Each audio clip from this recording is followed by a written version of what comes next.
नमस्कार मंडळी. भूतांच्या गोष्टी ऐकायच्या आहेत का? हो. मग चला माझ्यासोबत. कुठे? भूतांच्या जगात. आज आपण जो सत्य अनुभव ऐकणार आहोत त्याचं नाव आहे उलटवलेली करणी. हा अनुभव आपल्या चॅनलचे सबस्क्रायबर रोहित पिष्टे यांनी पाठवलेला असून सदरील अनुभव त्यांच्याच चुलत भावकीतील सोनम पिष्टे आणि तिचा भाऊ राहुल पिष्टे यांना आलेला आहे. या कलियुगाचा प्रहर केव्हाच सुरू झालाय. माणसाची मानसिकता इतक्या खालच्या पातळीला पोहोचली का त्याला आपलं कोण आणि परकं कोण याची जाण राहिली नाही. आजचा अनुभव करणीविषयी आहे.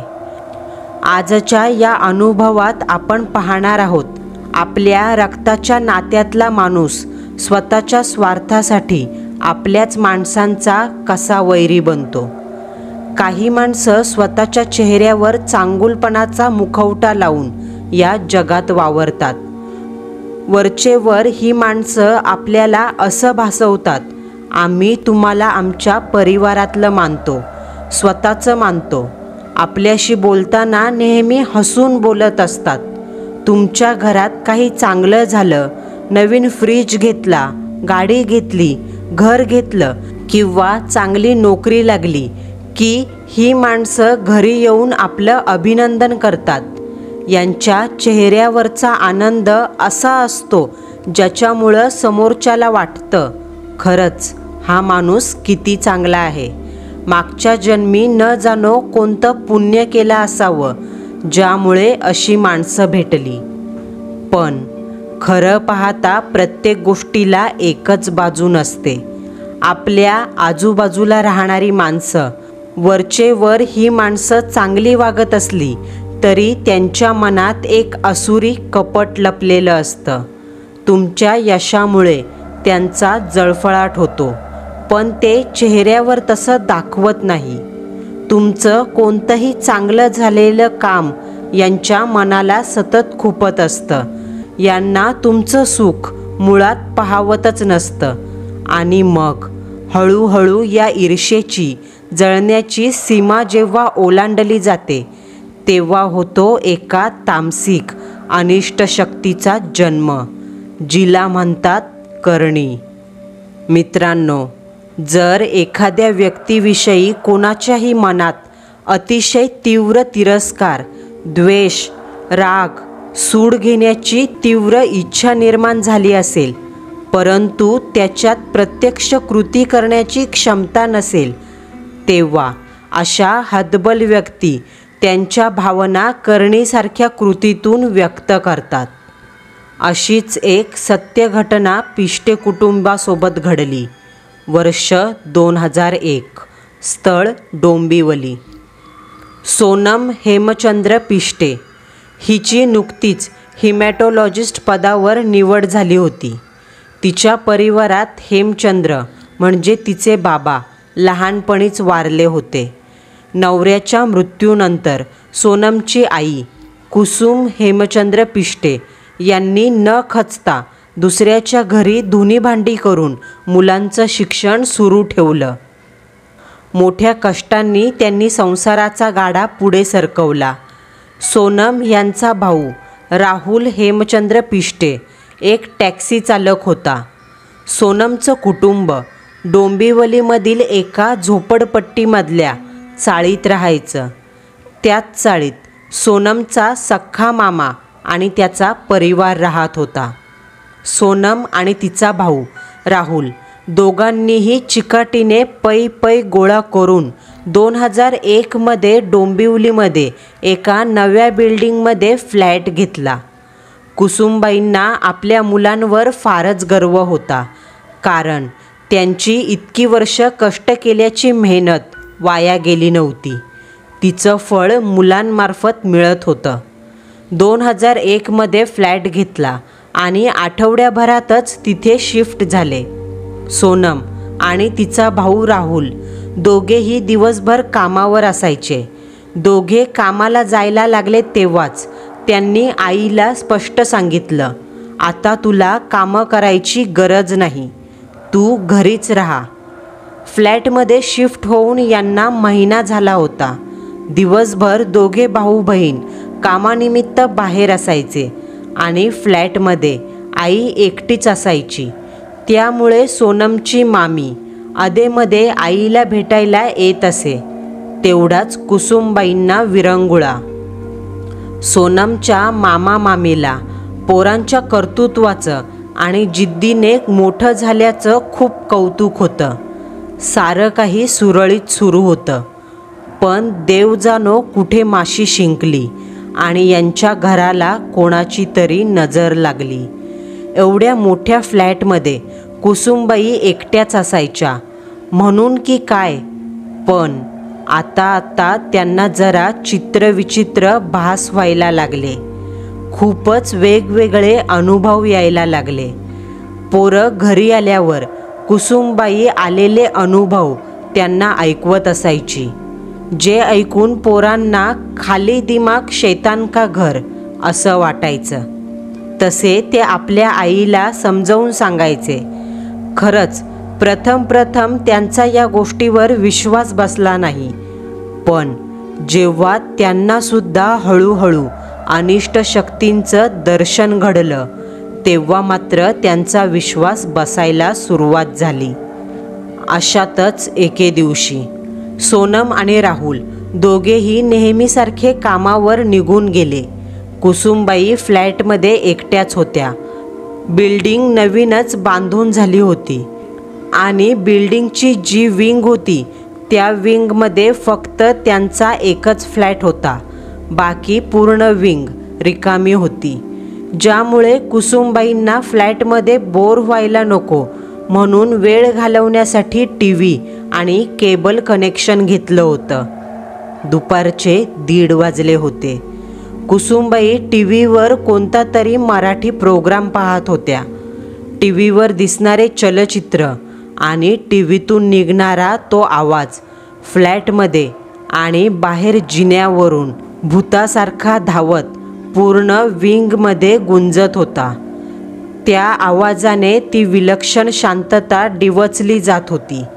TVवरचा प्रोग्राम पाहण्यात कुसुमबाई चांगल्याच गुंतल्या.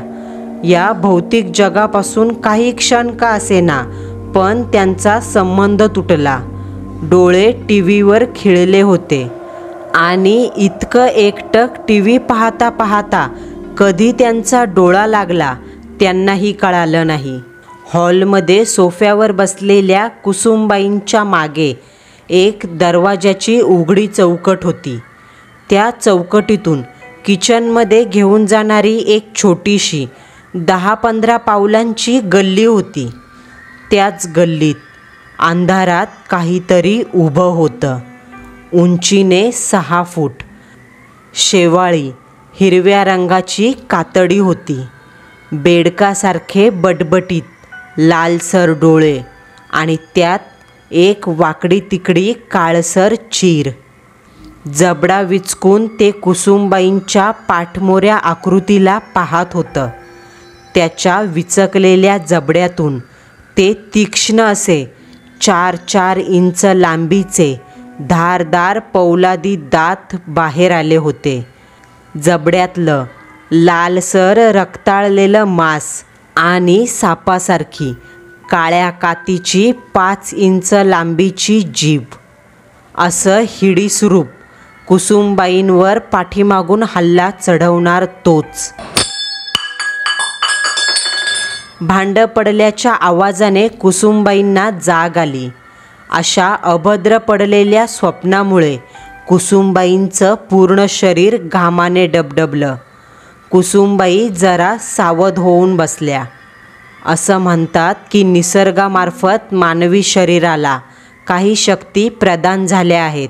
इतर वेळेस त्या सुप्त अवस्थेत असतात, पण जेव्हा असावधानतेचा धोका उद्भवतो त्या धोक्याच्या क्षणाला त्या झटकन कार्यरत होतात.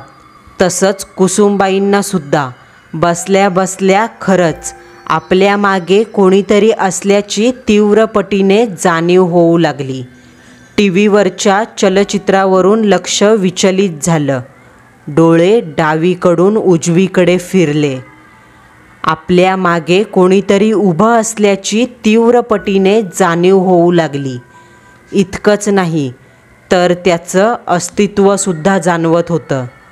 राहून राहून मनाला बेचैनी जाणवत होती. कोणीतरी एकटक उभं राहून आपल्याकडेच पाहतंय ही भावना कुसुमबाईंच्या छातीतला श्वास थांबवून गेली. कुसुमबाईंनी एक वेळ चोरट्या नजरेने दरवाजाकडे पाहिलं. दरवाजा तर बंद आहे. मग ते जे कोणी होतं ते आत कसं आलं? शेवटी कुसुमबाईंनी कसा तरी धीर एकवटला. जे होईल ते होईल असं म्हणत त्यांनी गरकन मागे वळून पाहिलं. पण मागे कुणीच नव्हतं.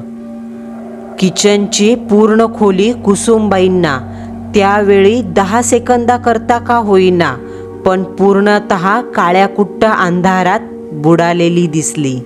जणू ते जे काही फ्लॅटमध्ये दबा धरून बसलं होतं त्याचा उगम किचनमध्ये होता. कुसुमबाईंना मागे वळून पाहिल्यावर कोणीच दिसलं नव्हतं. मग त्यांना वाटलं आपल्याला नक्कीच स्वप्न पडलं होतं. पण पुढे जाऊन या भासाचा स्वप्नाचा खेळ सत्यात उतरणार होता यापासून कुसुमबाई अनभिज्ञ होत्या. घरी येताच आईने हा प्रकार पोरांना सांगितला. आता मात्र त्यांनासुद्धा काही गोष्टी जाणवल्या. जसे की फ्लॅटमध्ये जेव्हा प्रथम राहायला आले तेव्हा फ्लॅटमध्ये मन प्रसन्न करणारं वातावरण असायचं. खिडक्यांमधून चिमण्या हॉलमध्ये येऊन इकडून तिकडे चिवचिव करत फेऱ्या मारायच्या. आई, सोनम, दादा सर्वांचा मूड ताजातवाना असायचा. फ्लॅटमध्ये नेहमीच हवा खेळती राहायची. पण जेव्हा आईने तिला होणारे भास सगळ्यांना सांगितले तेव्हापासून फ्लॅटमधलं पूर्ण वातावरण बदललं. मनावर सतत दुःखी उदासीन भावनांचा अंमल चढायचा. हॉलमध्ये चिवचिव करणाऱ्या चिमण्या दिसायच्या बंद झाल्या. त्याचबरोबर घरात पैसा टिकत नव्हता. पगार झाला की कोणी ना कोणीतरी आजारी पडायचं किंवा घरातील वस्तू बिघडायची. या नाहीतर त्या मार्गाने पैसा खर्चच व्हायचा. एके दिवशी तर खूपच विचित्र प्रकार घडला. सोनमने कामावरून सुट्टी घेतली होती. सुट्टी असल्याने ती आज जरा उशिरा उठली. आंघोळ वगैरे झाल्यानंतर ती तिच्या खोलीत आली आणि काल रात्री धुतलेले कपडे व अंतर्वस्त्र जी तिने तिच्या खोलीतल्या खिडकीत सुकत ठेवली होती ती आता खिडकीमधून गायब झाली होती. तिला वाटलं आईने खिडकीतून काढून दुसरीकडे कुठेतरी ठेवली असतील म्हणून तिने आईला विचारलं सुद्धा. पण यावर आई म्हणाली, मला माहीत नाही. तिने त्या गोष्टीवर इतका विचार केला नाही. तिला वाटलं आपणच कुठेतरी कपडे ठेवले असावेत पण आता लक्षात येत नाही. शेवटी तिने त्या दिवशी दुसरे कपडे घातले. पण त्यावेळी तिला पुसटशीही कल्पना नव्हती का तिचे कपडे चोरीला गेलेत आणि त्या कपड्यांचा वापर एक कपटी हेतू साध्य करण्यासाठी होणार आहे. दिवस मावळला. रात्रीच्या काळोखाचं साम्राज्य सुरू झालं. रात्रीच्या किड्यांचा आवाज गुंजू लागला आणि त्याच काळोखात मांजरीचा एका लयीत गुरगुरल्याचा आवाज ऐकू येत होता. सोनम आपल्या खोलीत गाढ झोपली होती. बिल्डिंगच्या अवतीभोवती सारा परिसर अतिशय विलक्षण शांततेत तब्दील झाला होता. आणि तेव्हा तिच्या बंद डोळ्याआड एक स्वप्न सुरू झालं. एक 10 बाय 10ची लाल रंगाची खोली दिसत होती. खोलीत मधोमध एक लालसर अग्नीचा हवनकुंड पेटलेला. त्या हवनकुंडातल्या आगीच्या प्रकाशाने सर्व खोली लाल रंगाने रंगलेली दिसत होती आणि हवनकुंडासमोर एक लाल रंगाची साडी घातलेला किन्नर बसलेला, काळ्या चामडीचा, खप्पड चेहऱ्याचा, काजळ घातलेले डोळे, चेटकी नाक, काळेशार ओठ, गर्द भुवया आणि गालावर फोड्यांमुळे मोठमोठे खड्डे पडले होते. त्याच्या तोंडावाटे कन्नड भाषेतून काही मंत्रोच्चार सुरू होते. पेटत्या हवनकुंडाच्या अवतीभोवती नाना तऱ्हेच्या अभद्र वस्तू मांडल्या होत्या. काळे बिब्बे, अंडी, 3 काळा भुसा भरलेल्या बाहुल्या. त्या बाहुल्यांच्या अंगाला काही ना काही गुंडाळून ठेवलं होतं. केस, कपड्याच्या चिंध्या, मातीची पिशवी. त्या किन्नर मांत्रिकाने आपला डावा हात वर केला. त्यावेळी त्या किन्नर मांत्रिकाच्या मागे अजून 3 जण उभी होती हे दिसलं, पण त्यांचा चेहरा स्पष्ट होत नव्हता. चेहऱ्यावर काळं फासलेलं दिसत होतं. सोनमला स्वप्नावाटे या अघोरी कांडाचं दर्शन घडणं सुरू होतं. त्या 3 आकृत्यांमधल्या 2 आकृत्या पुरुषी आणि 1 स्त्री होती. त्यातल्या एका पुरुषाने पुढे होऊन मांत्रिकाच्या हातावर काहीतरी ठेवलं. एका स्त्रीची अंतर्वस्त्र होती ती. सोनमने स्वप्नातही ओळखलं, ही अंतर्वस्त्र तिचीच आहेत. त्या किन्नराने ती वस्त्र हाती घेतली. बाजूला एक चांदीची वाटी होती ज्यात रक्त होतं. तीच वाटी त्या किन्नर मांत्रिकाने मंत्र उच्चारत त्या अंतर्वस्त्रावर रिकामी केली आणि त्या 3 बाहुल्यांमधील एक काळी बाहुली उचलून हातात घेतली, ज्या बाहुलीच्या कमरेवर गोल आकारात केस गुंडाळलेले होते. त्या लाल रंगाच्या आगीचा तो भेसूर रक्ताळलेला प्रकाश त्या किन्नराच्या खप्पड चेहऱ्यावर पडला आणि त्याचवेळी तो किन्नरी आवाजात कन्नड भाषेत म्हणाला, नन्ना हट्टीराबा. त्या मांत्रिकाच्या आवाजात आग्रह होता. त्याचा तो आवाज अजिबात थांबत नव्हता. सोनम स्वप्नातच होती, पण बंद डोळ्यांच्या आड तिच्या शरीराची मात्र खरोखर हालचाल झाली. तिचं कमरे इतकं शरीर उठून बेडवर बसलं. मग पाऊले बेडवरून खाली फरशीवर ठेवली. सर्व शरीर झोपेतच उठून उभं राहिलं आणि एखाद्या कळसूत्री बाहुलीसारखी सोनम डोळे बंद करून पुढे पुढे चालू लागली. खोलीचा दरवाजा उघडून ती बाहेर आली. काही पावलातच सोनमने हॉलचा दरवाजा गाठला. हॉलमध्ये कुसुमबाई जमिनीवर अंथरूण टाकून झोपल्या होत्या. त्यांची झोप नेहमीच सावध असायची. अवतीभोवती इतकी शांतता होती ज्यामुळे कुसुमबाईंच्या कानावर दरवाजाच्या बिजागरी ओढून काढल्याचा आवाज अलगद आला. तसे झपकन कुसुमबाईंनी दोन्हीही डोळे उघडले. मान पटकन दरवाजाच्या दिशेने वळाली. समोर पाहतात तर कुसुमबाईंना दरवाजाच्या अगदी समोर प्रेतासारखी ताठ उभी आपली लेक दिसली. सोने, कुसुमबाईंनी पटकन आवाज दिला, पण वशीकरणात अडकलेल्या सोनमला त्यांची हाक ऐकू गेली नाही. सोने, अगं इतक्या रात्री कुठे चाललीस? कुसुमबाईंनी विचारलं. परंतु तरीसुद्धा सोनमचं ह नाही का चू नाही. सोनमने दोन्ही हात दरवाजाच्या हँडलवर ठेवले. तिच्या सर्व हालचाली कुसुमबाईंना संशयास्पद वाटू लागल्या. न जाणो पण का कुसुमबाईंना कसला तरी धोका जाणवला आणि त्या झटकन अंथरुणातून उठल्या. धावतच सोनमजवळ पोहोचल्या आणि तिच्या खांद्यावर हात ठेवला. कुसुमबाईंच्या हाताचा स्पर्श सोनमला होताच तिच्या सर्व शरीराला एक झटका बसला.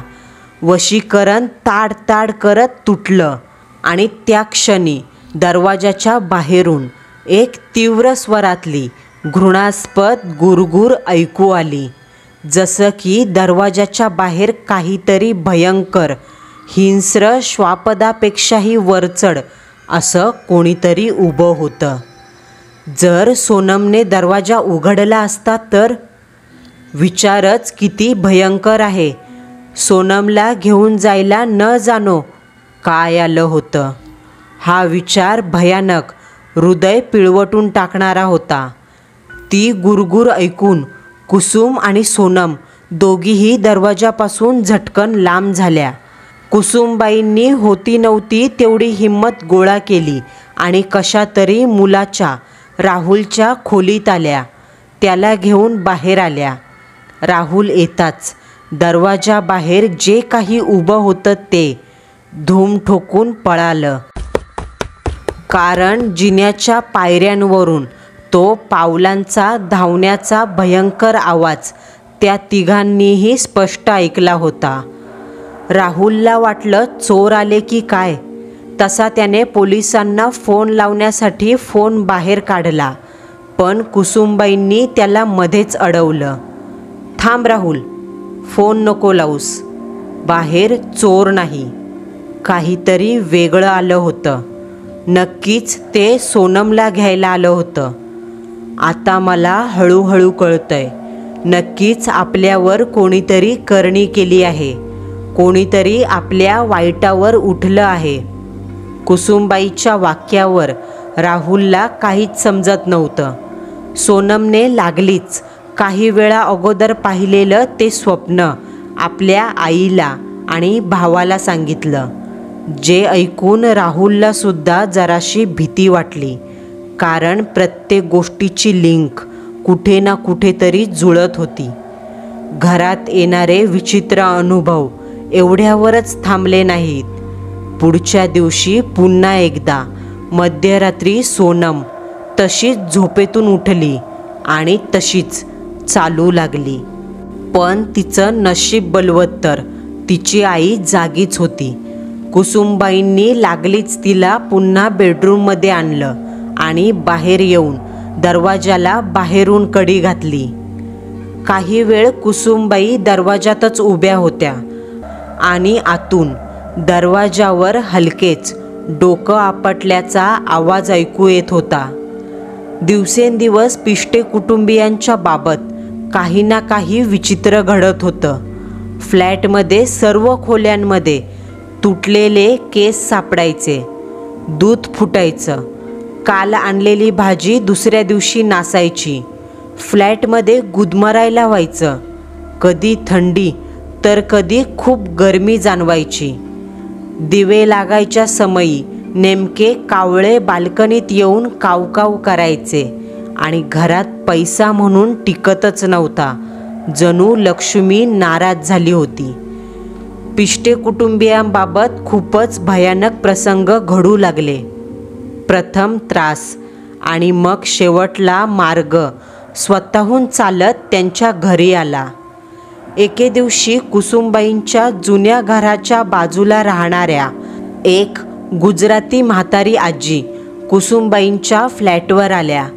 खूप दिवसांनी दोघी एकमेकींना भेटल्या, चांगल्या गप्पा रंगल्या आणि बोलता बोलता कुसुमबाईंनी आपल्या घरात चालणाऱ्या विचित्र घटना त्या आजीला सांगितल्या. त्यावर त्या आजीने सांगितलं, कुसुम, तू रागवू नकोस, पण खरं सांगू का, तुझा भाऊ, तुझ्या भावाची बायको आणि त्यांचा मुलगा रोज रात्री 9 वाजता कुठेतरी जातात आणि अगदी रात्री 1:30-2 वाजता परत येतात. मला तर त्यांचं वागणं जरा संशयास्पद वाटत आहे. त्यांनी तर तुमच्यावर काही केलं नसेल ना? प्रथम त्या आजीचं बोलणं कुसुमबाईंनी उडवून लावलं. पण आजींनी कुसुमबाईंपेक्षा जास्त दुनियादारी पाहिली होती. त्या आजीच्या ओळखीत एक बाबा होता.